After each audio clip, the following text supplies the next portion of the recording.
Pastor Brian, as you know, is on his way to watch his son Canaan play in the NAIA Division II, I think, basketball tournament in Branson, Missouri. So he can't be here, but happy to fill in. First of all, big thanks to all of you who signed up to serve in the women's event next Saturday on the March 11th. We're full. Well, volunteers don't need any more.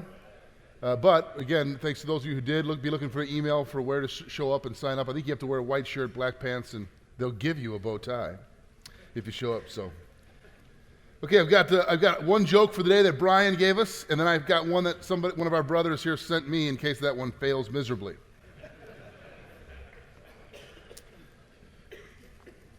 Against his better judgment, a guy who's a big game hunter is talked into taking both his wife and her mother along on one of his hunting safaris. It does not go well. Duh. The mother-in-law is, if anything, harder to get along with in the wild than she was in the city. And to make matters worse, she won't even abide by the simple camp rules designed to keep the safari safe. One night after dinner, the hunter's wife realizes that her mother is missing. Panicked, she rushes to her husband and begs him to search for her.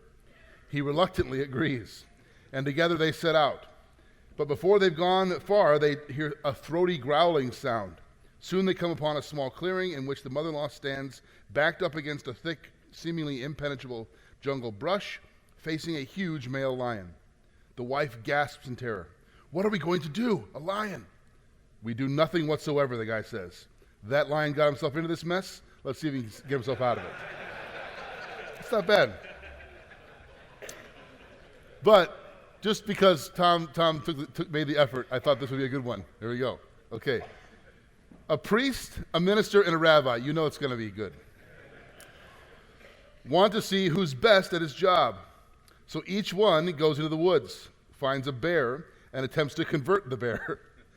Later, they all get together. The priest begins.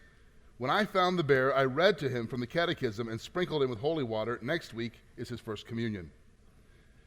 Oop, I just lost it. I lost the picture. That helps the joke.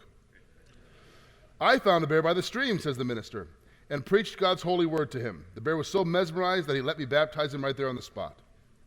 They both look down at the rabbi, who was lying on a gurney in a body cast. Looking back, he says, "Maybe I shouldn't have started with circumcision." I love that one. I'm definitely using that one. All right. Way to go, Tom. All right. As you know, this is the theme for this whole year has been turning points and looking at different turning points in our lives and in the characters of the Bible. So the clip you're going to see is from the movie Risen. I don't know if you've seen this movie. I recommend it. Sometimes movies that are made expressly Christian aren't always that great. This one, I think, does a really good job. It's the point of the story. It's told from the point of view of a Roman centurion who was tasked by Pontius Pilate to find the body because there's rumors spreading and they don't want this thing to get out of hand. They thought they put this movement down and that you have to find the body to prove that he really is dead. And it's what happens to the centurion on his journey to find that body. And this is a clip from the scene with that centurion's interaction with a man named Pontius Pilate, who we'll talk about in a few moments. So, if you're ready.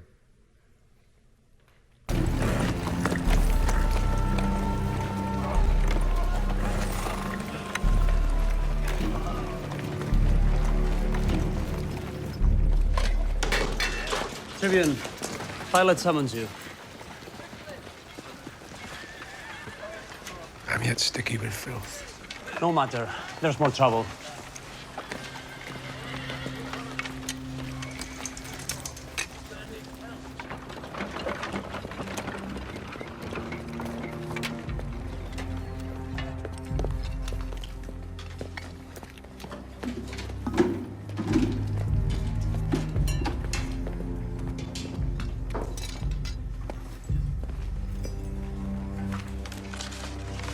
Come on.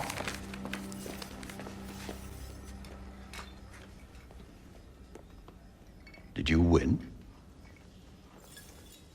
I was told to hurry. In truth, you're well dressed for this job. What's happened? Passover. Every hothead and holy fool in Judea was here, stirring the pot. Some ascetic won a following by making waves, so the Sanhedrin decided to put him down. Sent a lathered mob here screaming for his blood because he claims to be their Messiah.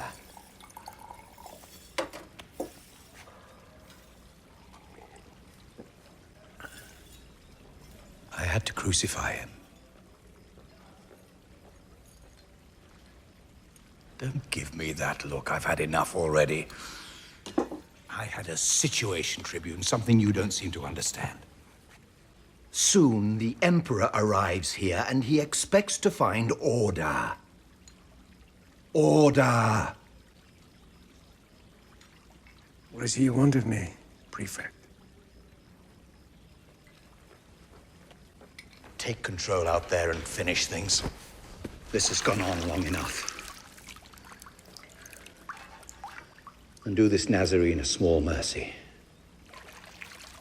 Break his legs.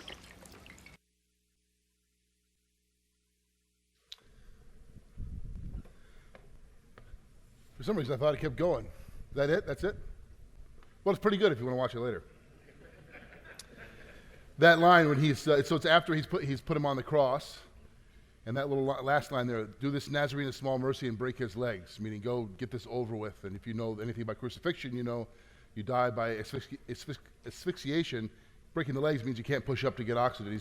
He's saying, essentially, get it over with. And the story goes from there, the centurion oversees the death and the burial, and then puts 2 of his own guards at the tomb, and from there he's charged to find the body. But what we want to talk about this morning is really Pilate's life and his turning point in his life and how that relates to our lives as well. I'm going to read to you from Matthew chapter 27, verses 11 through 26, which is Matthew's account of a portion of the trial of Jesus before Pilate. Verse 11, meanwhile, Jesus stood before the governor, and the governor asked him, "Are you the king of the Jews?" "You have said so," Jesus replied. When he was accused by the chief priests and the elders, he gave no answer. Then Pilate asked him, "Don't you hear the testimony they are bringing against you?" But Jesus made no reply, not even to a single charge, to the great amazement of the governor. Now it was the governor's custom at the festival to release a prisoner chosen by the crowd. At that time they had a well-known prisoner whose name was Barabbas. So when the crowd had gathered, Pilate asked him, "Which one do you want me to release to you, Jesus Barabbas, or Jesus who is called the Messiah?" For he knew it was out of self-interest that they had handed Jesus over to him. When Pilate was sitting on the judge's seat, his wife sent him this message, "Don't have anything to do with that innocent man, for I have suffered a great deal today in a dream because of him." But the chief priests and the elders persuaded the crowd to ask for Barabbas and to have Jesus executed. "Which of these 2 do you want me to release to you?" asked the governor. "Barabbas," they answered. "What shall I do then with Jesus who is called the Messiah?" Pilate asked. They all answered, "Crucify him." "Why? What crime has he committed?" asked Pilate. But they shouted all the louder, "Crucify him." When Pilate saw that he was getting nowhere, but that instead an uproar was starting, he took water and washed his hands in front of the crowd. "I am innocent of this man's blood," he said. "It is your responsibility." All the people answered, "His blood is on us and on our children." Then he released Barabbas to them, but he had Jesus flogged and handed him over to be crucified. First thing, Pilate's a fascinating character in history and in the biblical narrative. First thing is we see Pilate's a man in charge. You know, we're living in pretty interesting times today. We have a president who is both wildly popular and wildly unpopular. Perhaps you've had this experience where you sit with somebody who you know casually, and a political comment is made one way or the other, and do you find yourself reading to find out by facial expression how they feel about it before you say anything more? We have a president who's unfamiliar with the political machinery of Washington and who's testing the limits of his authority. I think we can all agree on that, whatever you think of him. And we have a president who with each decision he makes is simultaneously cheered and jeered and hated. So we come today to this man Pilate, who was also a politician and who knew what it was to be hated by those that he was supposed to be ruling and governing. And again, I'm just saying I think we have a contemporary example of what it means to try to lead, test your authority, and have people that you're trying to lead hate you. And perhaps there are good reasons for some of us to feel uneasy or concerned or deeply troubled about our president. Perhaps there are reasons for some of us to feel good about it. There were certainly many reasons for the Jews to feel very uneasy about this man who was supposed to be ruling over them. So as we've been seeing over the last few weeks, this whole story, if you look, is anchored in real history. And I often would say when I was a youth pastor, sometimes we're tempted to think there's Bible history, the Bible characters, the stuff that happens in this book, and then there's real human history that you learn about in school. And I think we make a mistake there. They're the same. They're one and the same. Pilate's a real historical figure. Roman historians tell us that Pilate was the 5th prefect of the Roman province of Judea. He governed there from about AD 26 to 36. He served under Roman Emperor Tiberius, and Tiberius is best known for the trial and crucifixion of Jesus in this time. So, by the way, a limestone block was discovered in the ruins of an amphitheater in a city called Caesarea Maritima, Caesarea by the sea, in other words. Pastor Brian and I and our wives had a chance to visit there and see this limestone block under a glass case. In 1961, it was found, and there's an inscription there. It's a foundation block of a palace built right looking out over the Mediterranean in dedication to Tiberius Caesar Augustus. But it includes a reference to those who lived there, who governed there. One of them is listed is Pontius Pilate, the prefect of Judea. The block is now known as the Pilate Stone because it verified that he really existed and ruled in that way. And that was sort of his, I guess you'd call it, vacation home. His base of operations was in Jerusalem, the capital city, but he got away from it all in Caesarea by the sea. It's because it's archaeological proof of his role at the time of Jesus of Nazareth. Pilate was a frustrated career politician, to say the least. It's not a promotion to get sent to Judea. That was backwater sticks, and Roman historians tell us, and Jewish historians as well, that Pilate was put there because he was a pretty brutal guy. Josephus notes that while Pilate's predecessors had respected Jewish customs by removing all the images and effigies on their standards when entering Jerusalem. So in other words, those who came before Pilate didn't want to upset the apple cart, didn't want to mess with the Jews too much, so they didn't bring in the Roman standards into the temple courts. They just thought it's not worth it, it'll cause a riot. Pilate allowed his soldiers to bring them into the city at night, even into the temple courts. When citizens of Jerusalem discovered these the following day, they appealed to Pilate to remove these symbols of Caesar from the city and from the temple. After 5 days of deliberation, Pilate had his soldiers surround the demonstrators, threatening them with death, which they were willing to accept rather than submit to desecration of Mosaic law. Pilate finally, under order of Caesar, removed the images. So he's a bit of a stubborn guy. Again, perhaps like somebody else in power. In describing Pilate's personality, Philo, a Jewish historian, writes in the 1st century that Pilate had a vindictiveness and a furious temper and was naturally inflexible, a blend of self-will and relentlessness. Referring to Pilate's governance, Philo further describes his corruption and his acts of insolence, and it says his habit of insulting people. So this is a guy who's stubborn, who's arrogant, and it's his way only, and he's been put in charge over this region of Judea. Second, a sticky situation.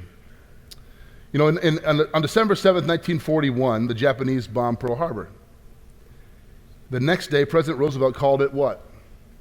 Anybody remember? A day that will live in infamy. And on November 22nd, 1963, President John F. Kennedy was assassinated in Dallas, Texas, and some have called that the saddest day in our nation's history. On September 11th, 2001, terrorists attacked the Twin Towers of the World Trade Center and the Pentagon, resulting in the loss of over 3,000 U.S. lives. It's been called the most shocking day in our nation's history.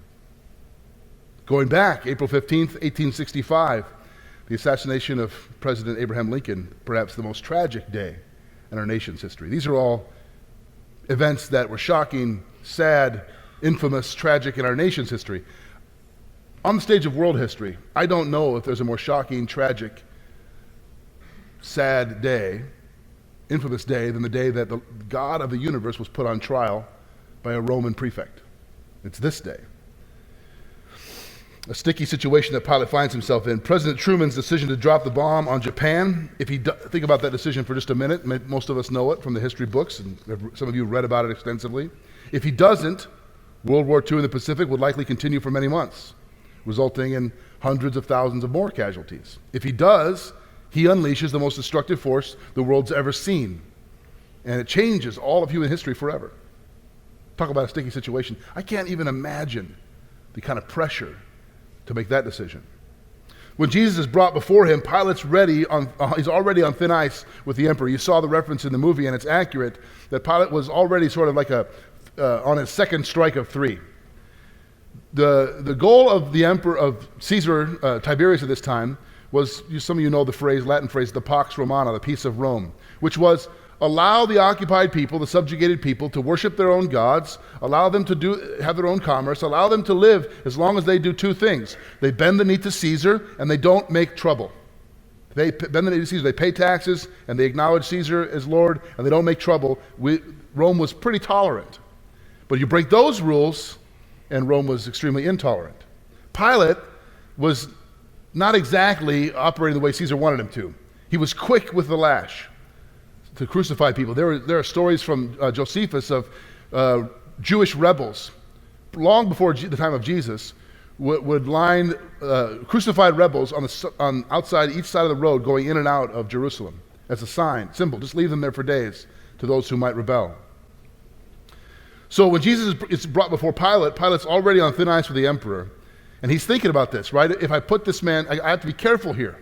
I have to really understand who this man is, who his followers are, what the implications are for how I treat him.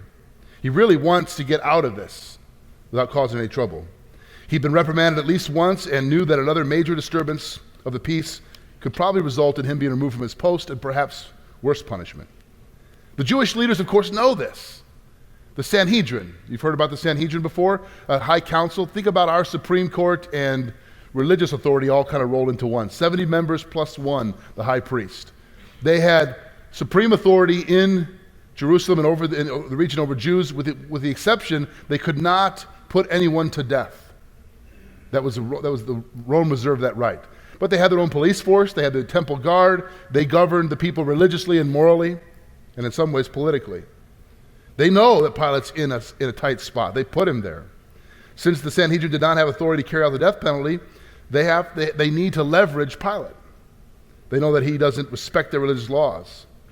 So if they were to charge Jesus with blaspheming God's name to Pilate, what does he care about blasphemy? He doesn't believe in their God. That'd be a non-issue to him. They need to do something else. So when Pilate finds nothing worthy of the death penalty, the Jewish leaders play their trump card. He claimed to be king, they say, meaning he made a direct assertion of political authority, a threat to Caesar's claim. That amounts to treason in Roman law. Pilate knows this. He's still reluctant, but they say to him, "We have no king but Caesar." I think the implication here is clear for them. Give us what we want, crucify Jesus, or we will report you to your boss. It's a tough spot. You don't want Caesar to find out that you supported or you set loose a rival king, do you, Pilate? I think Pilate's stuck here. He's very much stuck. He has 2 choices, and both of them are bad. Execute a man who is clearly innocent. He's done that before, but this time I think he's afraid of what that might mean. Or be reported to Caesar and almost certainly lose his post and reputation forever. And if you read the story in John's account and in the other gospel accounts, Pilate will do everything he can to get out from under this. He beats him, brings him back. Not enough. He sends him to King Herod. That's recorded for us in Luke's account. Herod was the Jewish tetrarch over that region. Herod mocks him and sends him back. He flogs him, which is the scourge. Some of you have seen that. Beating almost within an inch of his life. He sets forth Barabbas like a convicted murderer, and yet he can't get out from under it. Tries everything he can think of. The third point, avoiding Jesus. And I think this whole story really is about this question, this third point, avoiding Jesus. You cannot escape the question of Jesus. Last night we had an executive council meeting here late, and I went home and I was just looking over these notes and praying about this morning. And I felt like there's really one central thing about that this turning point comes down to. It's the question of what do you do with Jesus? Who is he to you? How do you respond to him? What do you do with his claim to be king? That's Pilate's issue, right? He claimed to be king. I have to deal with that. I can't ignore it. Well, think about that in your life for a minute. The central claim of the gospel. When Jesus shows up in Mark chapter 1, verses 14 and 15, and says, the gospel of the good news of the kingdom. Repent and believe, for the kingdom is near. It's upon you. It's here. The central claim of the gospel is there's a new sheriff in town. There's a new kingdom and a new king, and he has rightful claim over all things, including your life. So repent, turn around, and trust in him. That's the question. That's the central question. It wasn't put that way to Pilate, but the question of what do you do with Jesus? And I don't know all of you personally, but my experience as a pastor tells me for many, many men in our culture, it works like this. I like Jesus. I think morality is a good thing. I think religion's a good thing. I think it'd be better for our society and for our families and for us if we had a little more religion, and I like Jesus. So I'll accept him. I'll take a little Jesus in my life. I've shared this story many times about the guy who said to me when he found out I was a pastor, we were watching our kids play junior high sports, he said, I could use a little Jesus in my life. My response was, well, he wants to be in your life, but he's not little. There's no such thing as a little Jesus. You can't have it. You could have a little bit of a bear claw, which none of you did, I noticed. Right? You could have but you can't have a little bit of Jesus. He wants all of you or nothing. And I speak into myself here. I think for many, many of us in our culture, we want to protect it, right? Yeah, okay, this far but no farther. I build walls around the rest of my life, my heart, my business perhaps, my 401k, my kids. You know, you can have some of me, but not all of me. The question is, what do you do with Jesus? Every one of you we all have to answer that question. And if you keep that at arm's length, if you play the Heisman and keep that out here for your whole life on this earth, you're going to have to answer it someday. The gospel message is someday you'll answer that question. Someday every knee will bow and every tongue confess. The only difference is some will do it willingly and some unwillingly. But you can't evade the question. Even if you evade it your whole life long, eventually it comes down to, what do you do with Jesus? The point here is Pilate goes to great lengths to avoid answering that question because of his political and occupational situation. I was just thinking about my life and your life. What are the situations you find yourself in that make you want to evade that question? Who is Jesus to you? Does he have authority over your life? Are you trying to manage him? Keep him in his place? Every week Brian's been talking about finding the turning point in the story. There are several in this story. Perhaps the one that I notice is when Pilate washes his hands, that symbolic gesture. Okay, I'm out. It's on you. As if it's that simple, right? As if you can just go to the sink and say, okay, I'm out of this one. You can't recuse yourself from this question. It comes to all of us. And I would say it's not a once upon a time question.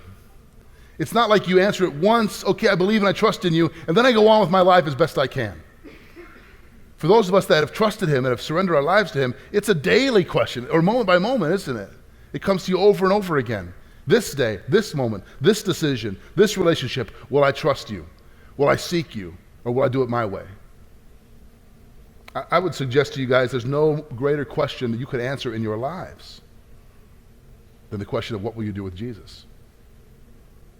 And some of you perhaps think you figured that I suspect, some of us think we know we've answered it, and you haven't. You haven't really. You haven't really heard what he's asking of you, which is surrender. I want all of you. I'm king or I'm nothing. I'm not a life coach, Jesus says, you know. I'm not an advisor. I'm not a buddy. I'm not an add-on to your already fairly comfortable life. I'm not affixed to this issue. I'm king or I'm nothing. In our individual, I think, American lives, that we don't, king is something from a bygone era, or it's a negative concept. But in the gospel, it's everything. It's his kingdom. His kingdom has come. Think about that prayer, right? The Lord's Prayer. How many grew up saying the Lord's Prayer? Thy kingdom come, thy will be done on earth. You might say it, your kingdom come in my life. How does that happen? By acknowledging the king. Pilate couldn't do it. Pilate was unable to bring himself to say you're king. Everything about his situation politically, professionally, and the way he was wired the cynic side of him. In John's gospel, John's got that account where Pilate says, "What is truth?" You remember that scene? Perhaps you've seen it in The Passion of the Christ, or it's in this movie as well. When Jesus refers to the truth and Pilate says, "What is truth?" Which is a very profound question. I think he's asking it as a very cynical man who's seen enough corruption and death and brutality to doubt that it exists, when it's standing right in front of him. Truth's not an abstract concept, it's a person made manifest in Jesus Christ, who asks every one of us, "What are you going to do with me?" It's a question worth pondering as you leave here today, this weekend, and in your life.